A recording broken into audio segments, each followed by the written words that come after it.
Ils ont répondu à l'invitation de Paris pour une conférence sur la région des Grands Lacs.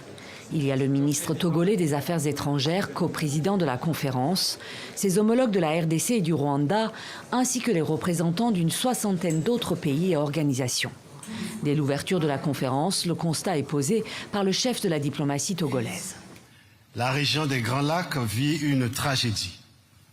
Des millions de personnes déplacées, des familles déracinées, des femmes et des enfants victimes d'atrocités, des communautés entières prises en otage. Région frontalière du Rwanda, riche en ressources naturelles, l'Est de la RDC est le théâtre de conflits depuis 30 ans. Mais les violences se sont intensifiées depuis près d'un an avec la prise en janvier des villes de Goma et Bukavu par l'Alliance Fleuve Congo M23 soutenue par le Rwanda.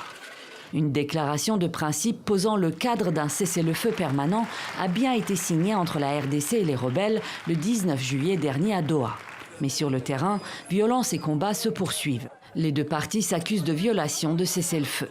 L'ONU a estimé à 2,5 milliards d'euros le coût de l'aide humanitaire dans la zone. Seuls 16% de cette somme est pour leur financer face à des besoins colossaux. Les chiffres sont insoutenables. Près de 28 millions de personnes en insécurité alimentaire. Une femme violée toutes les 4 minutes et un enfant toutes les 30 minutes. Au terme de la conférence, Paris a annoncé une aide internationale de plus d'1,5 milliard d'euros et l'ouverture de couloirs sécurisés pour acheminer de l'aide aux civils. Celle-ci pourrait arriver via l'aéroport de Goma, contrôlé par les rebelles. Paris a annoncé sa réouverture pour des vols humanitaires dans les prochaines semaines. Mais rien n'est moins sûr. L'Alliance Fleuve Congo M23, qui n'a pas été conviée à la conférence de Paris, a jugé inopportun l'appel lancé par la France pour la réouverture de l'aéroport.